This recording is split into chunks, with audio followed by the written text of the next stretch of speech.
Welcome back, everybody, to Brown Bag Bets, powered by BetSports. We are your daily dose of quick hit handicapping and sports betting picks. I'm Alex Christensen. Andy's got some sick kids at home. Real life has returned to the Molitor household, so Andy's dealing with all that nonsense. We bring in Mr. Matthew Rooney, who pretty good night last night, Matt, as I start to look back here. I mean, the baseball game didn't go so hot for you, but I wasn't really cheering as hard for that pick as maybe you wanted me to. Oh no, honestly, I that was so fun that I don't care that I was wrong on that pick. And I That's also fun. didn't Wasn't that account for fun? not only Lance McCullers tipping his pitches, but then apparently everybody in the world watching the game knowing that he was tipping his pitches and the Astros doing nothing about it. How there wasn't a, hey buddy, like you're doing this or stop doing this or you're doing something, we need to figure it out in between innings. I'm not really sure, but Bryce Harper saw it right away and Twitter was blowing up about it right away, and it was just, nah, we're just going to keep rolling with it. But that was awesome. That was so fun. I Yeah, saw there to was ask. so somebody Go ahead. tweeted out a video of the Bryce Harper homer from the like the outfield, and this like was probably a couple rows from where the home run landed. It was so awesome seeing it from the outfield, the ball kind of come up and then drop land right there. It was just awesome. That place was electric. One of my favorite tweets.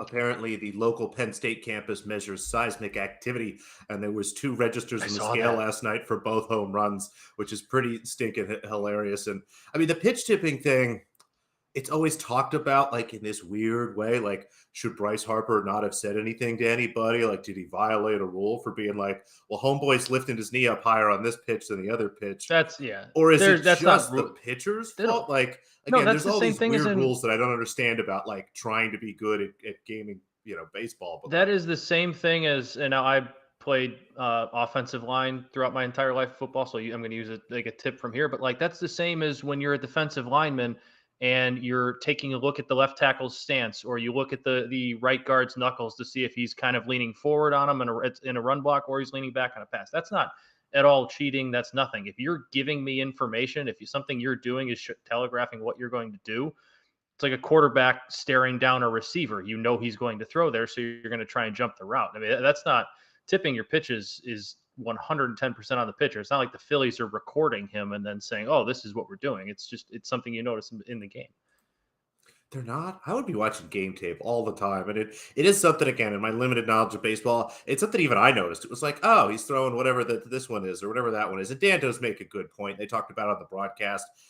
Not a great matchup for a guy in McCullers who seems, I don't know, unwilling to throw the fastball. Maybe. I've never seen a pitcher that just doesn't throw fastballs. I mean, even Jamie Moyer, who threw an 80-mile-an-hour fastball, would still ratchet it up from time to 82. Love Jamie Like, Moyer. it's so strange to me. I mean, is this as strange as I think it is for him just to not throw fastballs like that?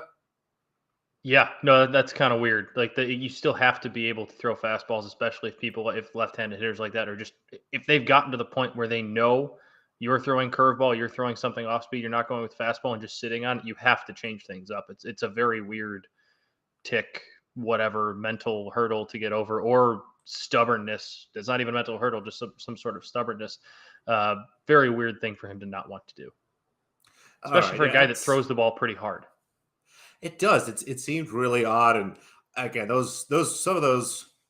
I think there was maybe one or two of those home runs if they're in Houston. That's a catch in deep right field, but they were just walloping on that ball. I mean, I didn't get a chance to see exit velocities or anything like that, but just the sound and the look of the ball, it seemed like they were really wailing on him. So we'll see if the Astros can As do a a little White better. Sox fan, it is very cool for me to be able to watch and root for Kyle Schwarber, because for so long, as fun as it was to watch him mash home runs at Wrigley, like I don't like the Cubs. I didn't like seeing it because I don't want them to do well. Seeing him just mash home runs for a city like Philly that is so passionate, that kind of like I feel like the Phillies and the White Sox in terms of fan bases have a similar type of blue collar type crew. Like it's just fun to watch him get along so well with that. He's a perfect fit as a Philly, just a big power hitting lefty who's not going to hit for much average, but will hit 50 home runs and have a lot of fun and have a lot of swagger doing it. And it does, yes, he has been a lot of fun. And there is something about him and Harper and the rest of these guys in that lineup. You see the look in their face. They're just staring at the Dan, you ball can and throw up the graphic now if you want to. they're taking This is big what we're cuts talking and about. stuff. I mean, like there's some confidence, and that's what it's about. So you're betting on it again tonight. More home runs. Yeah, Let's do it. I mean, we talked about it this morning in the group texted me and Dan, and we wanted to have the odds up. And Dan's like, Matt, don't feel like you need to make a bet if you don't want to. I don't really want to. I don't. Heck, it's hard to get a feel on this series because do I think Houston bounces back at some point? Probably, but do I want to bet against Philly at this point with how they're hitting the ball? No. So let's just bet on Schwarber or Harper to go deep. Dingers. I think those are pretty fun. Let's bet on home runs. I don't really know what's going to happen. Nobody really knows what's going to happen tonight. Let's bet on some fun home runs with the two, biggest power hitting lefties in the city of Philadelphia. I think you can get on board with that. I can, and I think it's an over spot here. And part of it is just simply this is a really nervous position for both pitchers, right? You're Christian Javier, pretty obviously. I always hate when people say this, but I'm going to say it. The Astros don't want to go down 3-1, and Christian Javier doesn't want to ruin the series, but that's a real thing. He's going to come in with some nerves. We'll see how he does. And Nola couldn't be more nervous. This is his chance, not to win the World Series, but if Nola comes out, pitches 7 really strong innings here, only gives up a run or two. The Phillies are up 3-1 with Wheeler coming up. I mean, it really puts the Phillies in the catbird seat, and Nola has gotten smacked around his last 2 starts. I was going to this is a chance for redemption for him after that I might game look one at a first 5 over. Yeah, this is he was terrible in game one, and obviously they came back and won that game, but this is kind of his redo. I mean, it ended up not killing them in game one. They came back and won the game, so no harm, no foul. But this is kind of his chance to go from, guy that we won the World Series with to guy that we possibly won the World Series because he got some redemption. Yeah, that's what we're going at tonight. So I think it'll be a little nervy to start again. Maybe one of those crazy first threes I've been hearing so much about, or running the first inning. I'll probably stack up a little bit of that. But yeah, gonna head down. Was your mom having fun watching the game? Was your mom having fun watching the game last night? Absolutely. It was almost, we were nervous at some point. They're up 7 runs. I think it was that in the 4th or 5th inning. It's like, all right, this is how does this go? Let's go. Let's just go fast forward to the 8th. And it's such an advantage for them to, to get that start out of Suarez, to not really have to use any of their big bullpen pieces. Mm-hmm. Just everything stacking up. So we are actually going to head down into the city tonight, see if we can get lucky and maybe get a ticket for hundreds of dollars instead of thousands of dollars, maybe after the first pitch or something. Worst case, we'll be down enjoying the atmosphere in Philly. It's a lot of fun. I wish I'm very jealous. I would love to at least be in the city for that tonight. That would be fantastic. So we'll see. Honestly, we might even sneak down there. The Sixers are playing tonight across the street from the Phillies. Maybe we'll sneak a cheap Sixers ticket and then be around the Phillies for the end of the game. But who do the Sixers have tonight? The Wizards of Washington. So it should be that's right. I think I bet them tonight. I think I bet on them. Well, we'll get to NBA in a little bit. There is still tennis. I know all this other stuff going on, and if I've said it once, I'll say it 1,000 more times. Tennis persists. It is 11 plus months a year. It is pretty much all day, every day. And we continue with tennis in Texas. First set overs, we got pretty snookered yesterday. Had a 6-3 with a chance to hold for our 6-4 and start to climb up the ladder. A pretty brutal break there. Again, in the other match, got to 6-4, was unable to get the hold to get us to 5-5, to get us to a 7-5. But back to the well again. We'll start with the smaller event here in Midland, Texas. The WTA, again, it's one of those 125K challenger events. You should be able to find it just about everywhere. On Lee, minus 125. Really like the way she's playing tennis. Again, one of those players I've talked about before, generally has a better profile in these smaller events, really lines up her year around playing some of these events in the United States. And 125,000 points or 125 points, whatever the ranking points is, it's half of a 250, but that's still pretty good. You can stack those up. Winning those is better than maybe going to some of those mid-level tournaments, winning first round, losing second, really taking the grind out of it. It's kind of an interesting way to build up your schedule and, hold up your spot in your ranking. So like Onley here, she goes against Magdalena Fleck, beating her all 3 times they've played. Again, matches over the past, but you just like to see from a stylistic standpoint, anytime someone has played 3 or 4 times that, maybe your player has a little bit of an advantage there. Playing good tennis, I'm seeing minus 125 just about everywhere. I have this closer to minus 140, almost minus 145. So let's go on Lee. And then I am not afraid. Going back to these first set overs here, got some really nice numbers in this Pegula-Jabeur match. The total, 22. Both women play really long matches. Again, especially long first sets. 9.5 is plus 100, I believe, at FanDuel. Minus 110, a couple other places. Anything standard juice or better on that 9.5 looks good. 10.5 plus 250, 12.5 plus 500. Those numbers should be everywhere. You can even find stuff a little bit better, but have this pretty much locked in as a 6-4 or longer first set.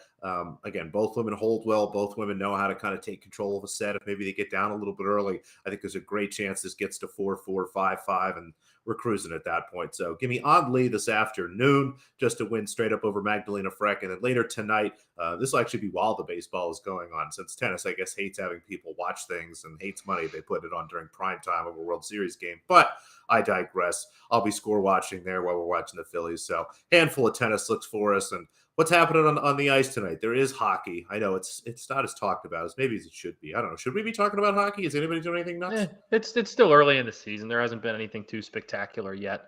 And tonight is only a 2-game slate. Wednesday night is the TNT night, and they try to keep the games to a minimum to get the maximum amount of eyeballs on that. But for some reason, they have 2 early games instead of like a 6 o'clock and then an 8:30 start. It's very weird. They have a 6 and a 6:30 start, which is okay.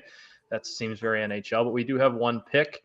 I am going with the upstart Buffalo Sabres, having a very good year so far this year. I feel like we've been hearing every year that they're building a very young core for the last 5. This year, at least, they're off to a nice start. I believe 6-3-0 or 6-3-1, something along the lines of that. Taking on the Penguins, who just lost last night at home to Boston 6-5 in overtime. They have to, granted, not very far, but it's a travel spot for them. They probably got in pretty late last night. The Penguins defensively have been terrible this year. They've allowed them, looking at their last 5 games, 6 goals, 3 goals, 5 goals, 4 goals, and 6 goals, and they're not scoring a ton either. They've scored just 1 goal in 3 of their last 5. Buffalo's scoring a lot. They have 12 goals in their last 2 games. So I'm going with the Sabres money line. Fresh legs, didn't play last night versus a Penguins team that did play last night. And I did not put it on here, but since the time I put the info in for this pick, I'm leaning towards an over 2 with over 6.5. The Penguins are going to have some tired legs. Defensively, they've been terrible. Their goaltending, both goaltenders have been kind of a disaster so far this year, and Buffalo's been scoring a lot of goals. So give me the Sabres at home against the Penguins, plus 104, and the over 6.5. I like that. I dig that. Your Flyers do play tonight, but I stayed away from it. As you probably should. Maybe I'll play a Sabres team total over 2. We'll just combine everything into one beautiful that's thing. Probably at 3.5, I would guess. So that's 3.5. So I would take that. They said the total's 6. They're a slight underdog. Yeah, maybe there's probably. Do they ever hang 3, or there's always just half goal lines? Usually half goal lines. Take a look at that. But I would take an over. Okay. Now you said you bet against the Sixers tonight. No, I bet on the Sixers tonight. Oh. That's interesting. Is that bad? I don't know. It's hard to tell. At this point, we're not sure if it beats just the money line, though. Just the money line. That's all right. Oh, that's right. So you did one of your parlays. What else did you? I did one of my parlays that I'm very much not supposed to be doing. That's all right. We call them account maintenance parlays. So you put the Sixers. Who else did you parlay them with? Again, Matt likes playing the big favorites here. Why don't you keep talking while I pull up DraftKings and figure out? All right. Let's see. I think it actually might have been the Bucks and the Grizzlies money lines. I think it was Sixers, Bucks, Grizzlies. Well, I like one of those for sure. 3 picks for me tonight. A big slate. Again, Wednesday night in the NBA, a little more full. Going to start with the New York Knickerbockers, 2-point favorites, hosting the Atlanta Hawks. Producer Dan, close your ears. I don't think very highly of this Hawks team. They have a very thin second unit, especially without Bogdanovich.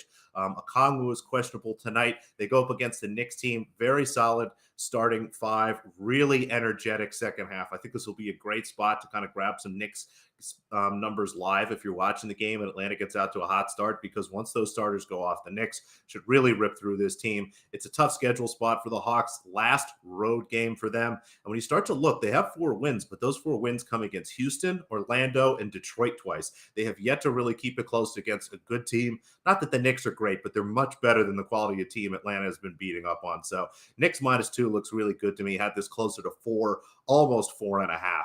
Bucks -11.5. They generally beat the pants off the Pistons. That game got a little bit closer than probably should have been the other night. Still no Chris Middleton for them, but still expect the Bucks to absolutely wail on this Detroit team. This number closed at 13 last game. We're getting a chance to bet it right now at 11.5, even 12. Really happy to just get a chance at this, a better number than what we saw last time. I don't see any reason for this adjustment. Plenty of rest between the last game. Again, the market closed 13. I had it 14. Happy to take the 11.5 tonight. And the Memphis Grizzlies go up against the Portland Trail Blazers. Could be a tough spot for your Memphis Grizzlies tonight, Matt. A little bit thin. We'll see how they do tonight. And the Trailblazers have been really good. There is a team that I was down on before the year. Didn't really see kind of what's happening here, but Jeremy Grant has done well, kind of taking more of a secondary role. Anthony Simons continues to be good, which will be solid for some of our MIP bets. But this total just looks way too low for me. I had this closer to 230, 229 as I started to tweak some things down based on what I was seeing in the market. But 226 looks like a great number. Would play this as high as 227. So Knicks -2, Bucks -11.5 would play that anything 12.5 or less. And then Grizzlies, Blazers, anything 227 or lower will take the over. And thank you for nailing that Bulls money line pick last night too. That was lovely. That was a fun fourth quarter. Never in doubt. Never in doubt. We knew the Nets collapse was coming. Fatigue. It comes for all of us, those tired legs. True. But while that was happening, you were dominating MACtion. 3-1 last night. Did you sprinkle any of those money lines? I did not sprinkle the money lines, unfortunately. I wanted to sprinkle Ohio, but I just said, let's not get greedy on week 1. Let's see what happens. And it's okay. I can live with it. I can live with a 3-1 night. You can't be looking back and thinking what could have been, because, it was day one. Maybe if I get a little bit more confident in the system, if the system keeps proving itself as we go on here, then I'll probably lean towards that. But right now, just underdogs and overs. Steady, not a process, Eddie, just a system. 3-1. Yeah, exactly. It's both. Process, system, whatever. Trust the process. Do have 2 picks tonight. Last night we had some 500 teams going. This first game is true MACtion. We have 2-6 Central Michigan visiting 2-6 Bowling Green. Oh, it's going to be lovely. It's going to be Bowling so Green. fun. I love Bowling Green. It's going to be so much fun to watch. Oh, I'm sorry. That's Western Michigan's going to Bowling Green. Central Michigan's at Northern Illinois. Both teams 2-6, though. So either way, I'm going with Central Michigan +6 and the over 56.5 because underdogs, overs. But also both teams, Central Michigan, Northern Illinois, pretty bad defensively, pulling up the numbers here. Northern's allowing 33 points a game. Central Michigan's allowing 29. Both teams scoring in the mid-20s, so I like that there. And I like taking 6 points. I know Northern's played okay in some decent spots this year. They played Kentucky kind of tough. But 6 points in a MACtion game. Northern Illinois is a 2-6 team. I don't think any 2-6 team should be laying 6 points against just about anybody. Give me Central Michigan there. And Western Michigan, Bowling Green, over 48.5. Both teams averaging, I think Western's averaging about 21 points a game. Bowling Green's averaging about 26. Neither team all that good defensively. So we're going to take the underdog, getting the 4.5 and the over 48.5. It's the system. We're going to keep riding it till it stops working. Underdogs and overs. 3-1 last night. Let's go 3-1 again tonight. Maybe I'll sprinkle. I'm going. You know what? I'll sprinkle a Central Michigan money line for Boss Reed. Oh, that's true. Central Michigan graduate Reed. I'm gonna sprinkle a Central Michigan money line for him. And if it works, right, folks. Great. If not, then I have something on him. That's where BetSports was built. Central Michigan. Yeah. Well, not really. Central Michigan. I don't know what any of it is. It's probably a server somewhere. Who knows? But a lot of action tonight. We got 5 sports in again: baseball, basketball, tennis, hockey, and even some football. There's probably soccer or something silly. I know I asked you yesterday. I'll ask you again. Any other random stuff that we may have missed? I don't think so. Nothing off the top of my head. I mean, no. It's Wednesday night. It's just nice to have football on Tuesday and Wednesday night. Because Tuesdays and Wednesday nights, as nice as it was to have the NBA and hockey back, something just felt like it was missing just a little bit. And now we got a taste back. We got some football back on. The sports cup overfloweth, people. Give us a thumbs up, like, rate, review, do all that great stuff. Say some prayers, send some Carmen Andy's kids. Hopefully they'll be better, and we'll see him tomorrow. If not, Matt and I will be back, and we'll see you then, folks.